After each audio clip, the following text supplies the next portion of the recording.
Welcome back to Chin Music, our baseball show at TalkNorth.com. We are talking here on Thursday morning after the Twins defeated the Diamondbacks 8-3 with another big offensive display.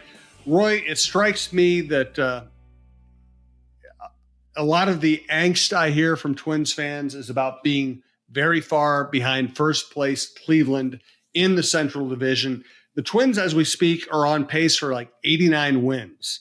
And that's with a lot of things already having gone wrong this season, waiting for a lot of players to come back from injury.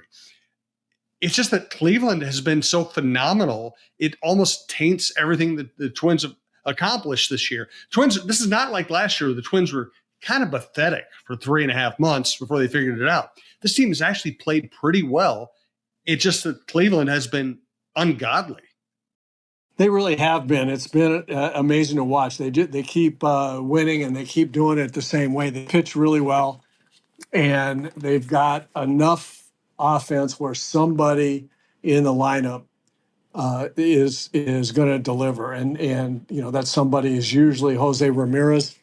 He's one of the best players in the game, one of the most productive third place hitters for a lineup, and that's really important. And he continues to roll. But that pitching is very difficult to overcome. I mean, they get enough from their starters. The bullpen's locked down. So I mean, we've seen the Twins here lately lose some games late. The Indians just haven't done that, and I think that's part of the issue. But yeah, I agree with you. I think the Twins have played really well, given the struggles that they've had in some key areas, like Byron Buxton not really hitting up to his capability yet, and the couple of relievers going down and never getting to use those to the full extent. One not at all, and so I think. The pace they're on, given, I think your point is the right one. I mean, the pace that they're on, given what they've been through, gives them a lot of opportunity to get some people right and have a streak for a month the way Cleveland has had a streak. And here's the other thing I would say. I'm still not convinced about that Cleveland lineup. And I mean, Jose Ramirez, notwithstanding, he's going to be a force. So I mean, I think you could win 70 games with the Cleveland's pitching and Jose Ramirez. Yeah, but I'm not convinced that Naylor, for example, Josh Naylor is enough of a cleanup hitter behind Jose Ramirez, and I'm not convinced that the rest of the lineup will continue to contribute the way they have. I think there's going to be some reversion to the mean there, and I think this is going to be a really close race. I would not worry about the position the Twins are in right now.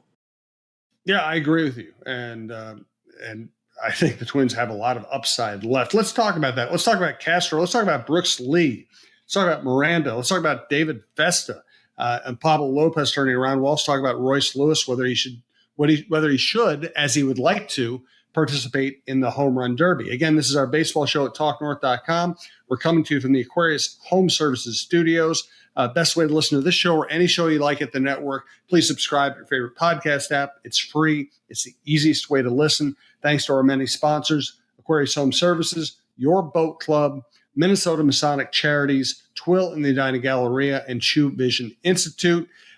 Let's talk about Royce. Royce said he would like to compete in the Home Run Derby. And the part of me that wants to be entertained by sports absolutely wants to see that. The part of me that wants to see the Twins contend and remain interesting doesn't want to see Royce up there swinging all out 100 times. Where do you fall in that one? I don't want him to do it, first of all. But how do you tell somebody that they can't? I mean, I think that's silly. I mean, you just can't do it. If he wants to do it and the league wants him to do it, MLB wants him to do it, what could possibly be wrong with that personality going up there and being part of that deal? You can't tell him no. My hope is that even though he's young and inexperienced in these kinds of things, and he's swinging to hit the ball in the ballpark, which can screw you up as a hitter. He has so much maturity and he has so little concern about all the things that seem to bother most young players or even older players.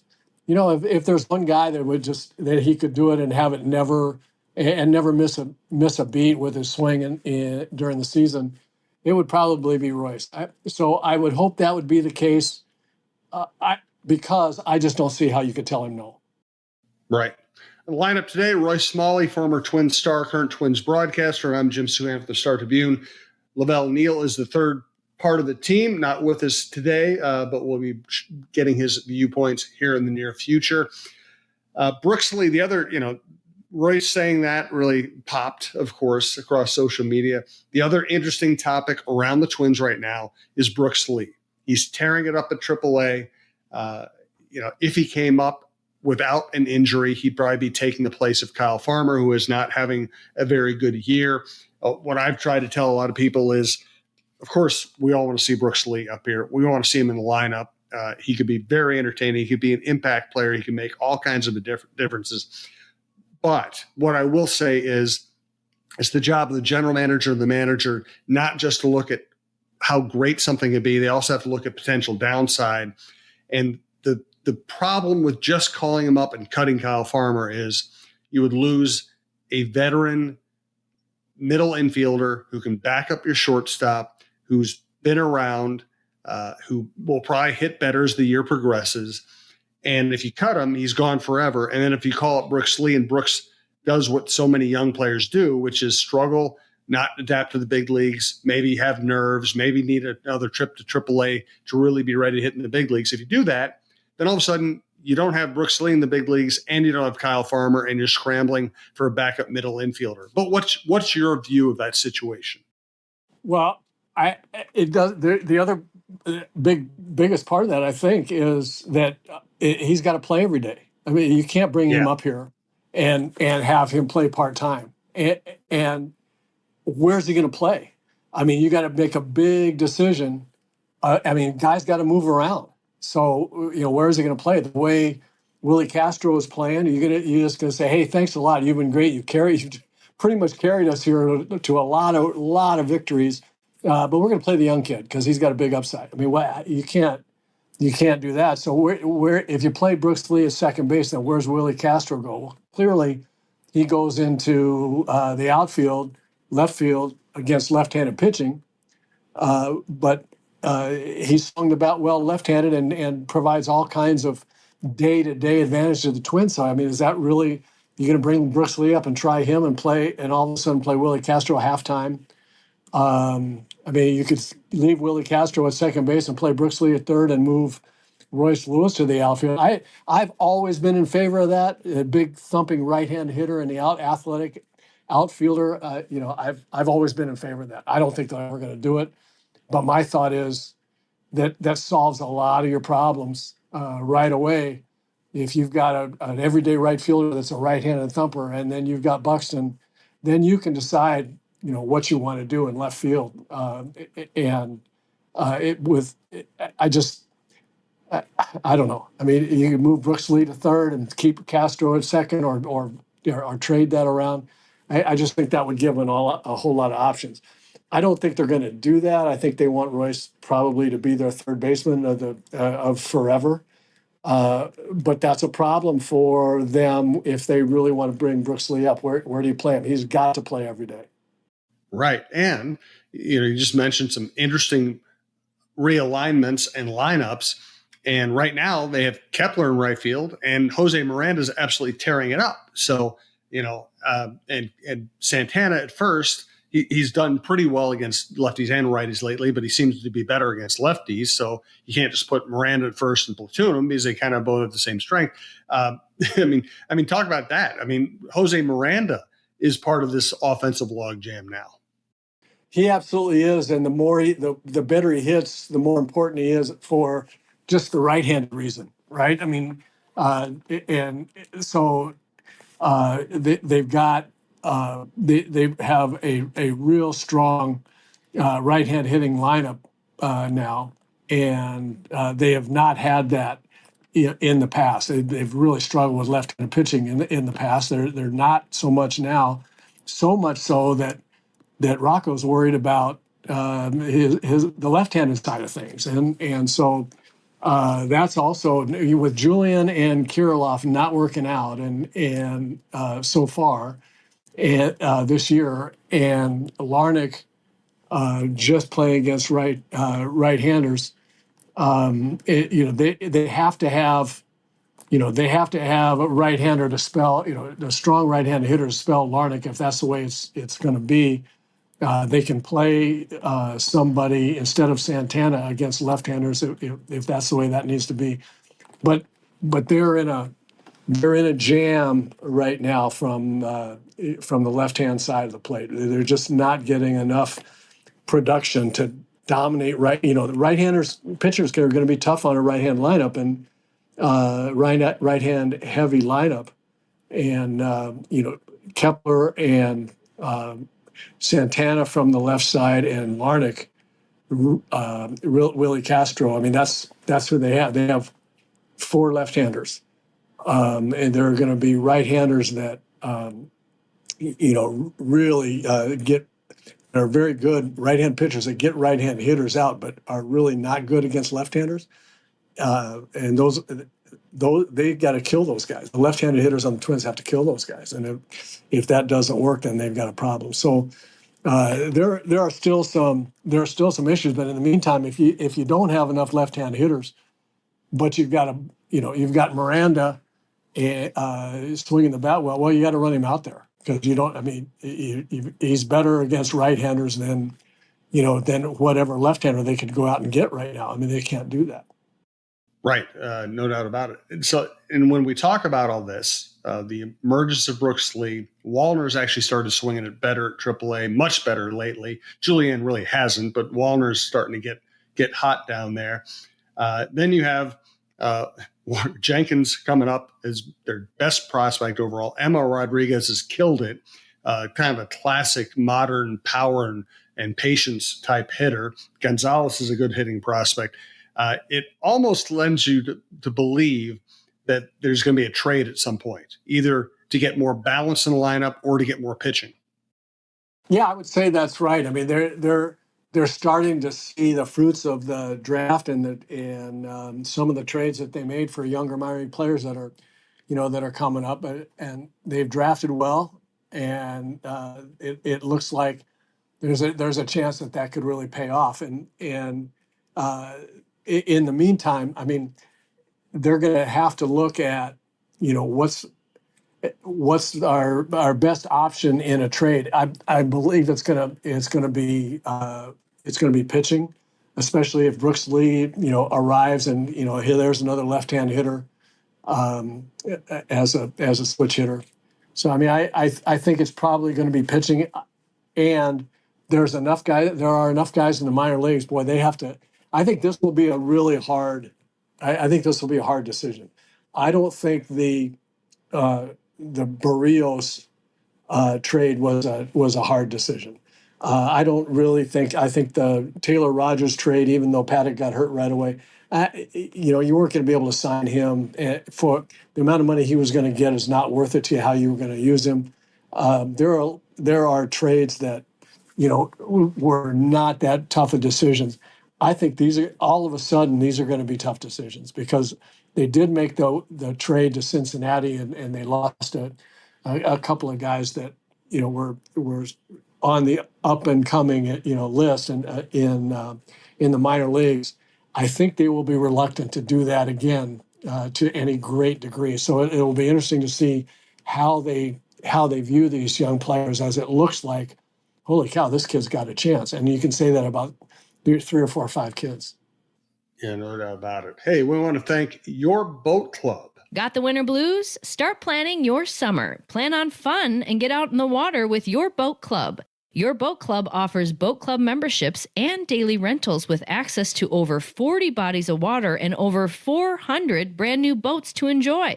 Whether you want to cruise on a pontoon, create waves in a speedboat, or reel in a big one on a fishing boat, Your Boat Club has got you covered. Unlimited boating memberships are available now, starting at just $1.99 a month after a one-time initiation. Life is better on the water. Find out more today at yourboatclub.com. Thanks also to Minnesota Masonic Charities. When people think of the Freemasons, they often think of secret handshakes and unusual hats, and of course, the pancake breakfast. Minnesota Masonic Charities would prefer that you think about the work that they do right here in our community.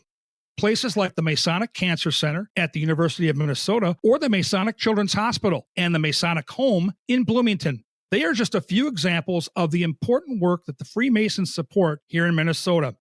As part of the largest fraternal organization in the world, Masons have consistently answered the call when it comes to charitable needs.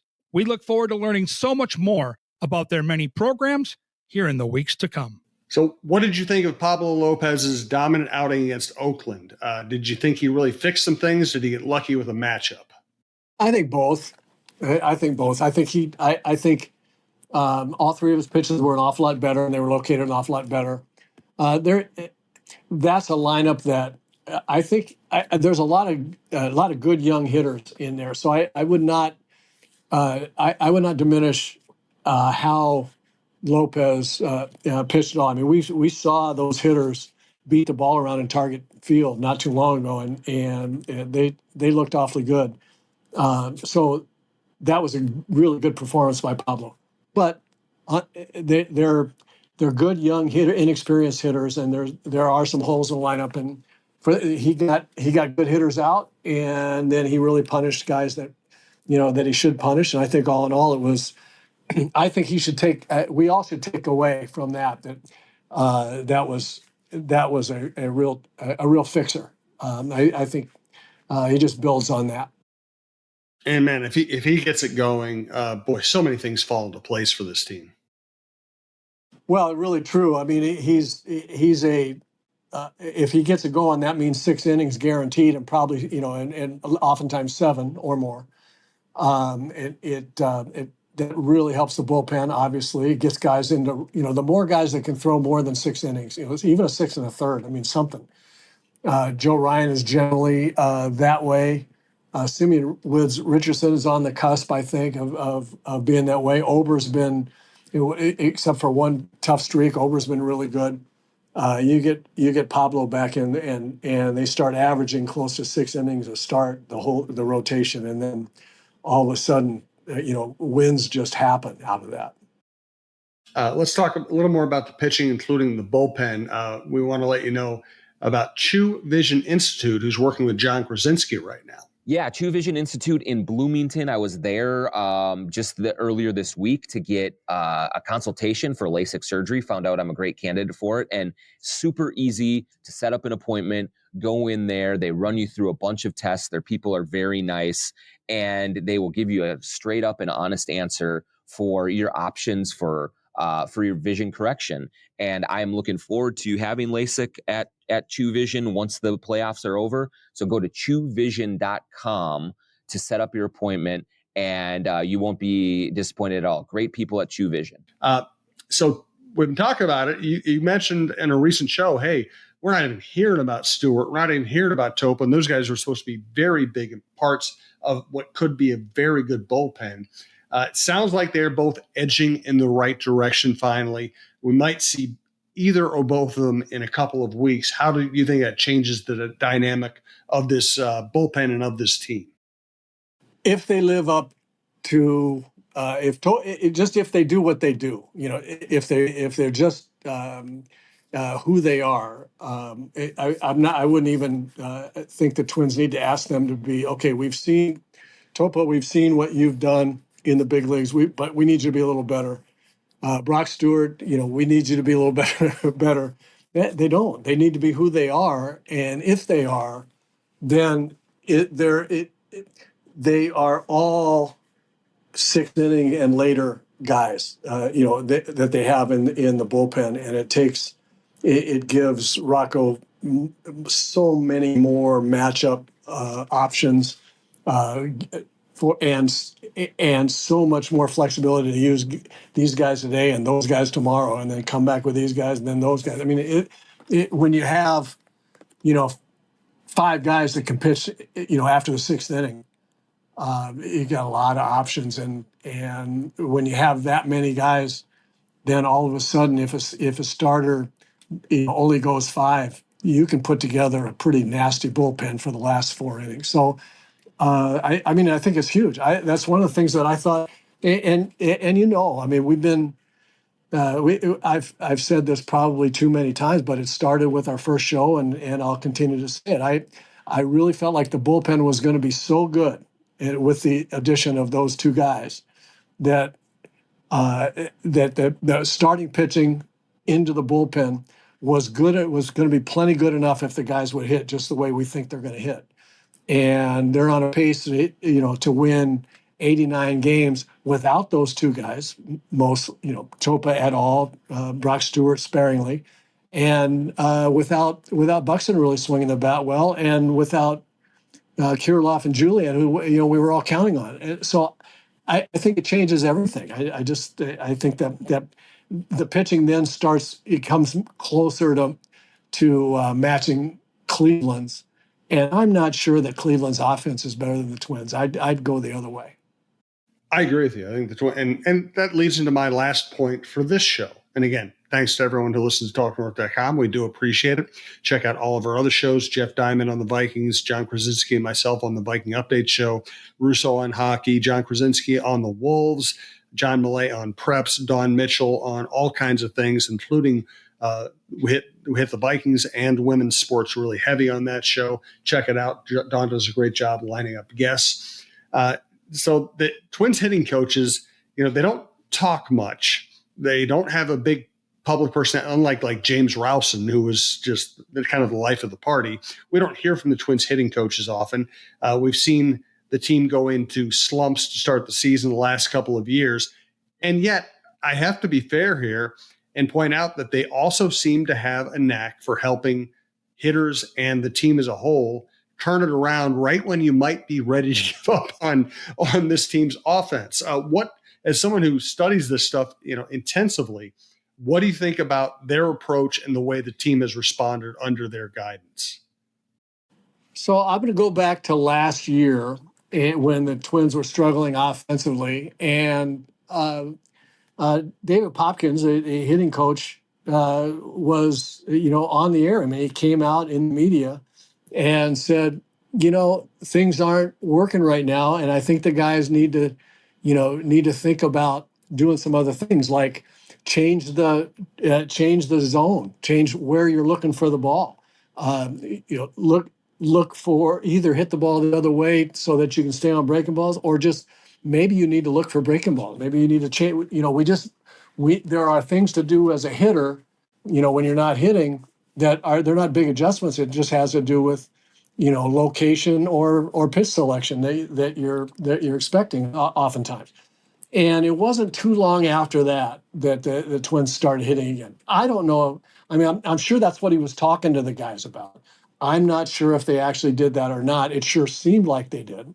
But whenever the last 2 years, when they've started badly and then started turning it on, it's been the same look. They're hitting badly because they look so obvious that they're trying to pull the ball, or that they're afraid of getting beat by fastball or inside, or whatever. So they're fouling off pitches, they're swinging missed pitches, they're chasing balls in the dirt because of that.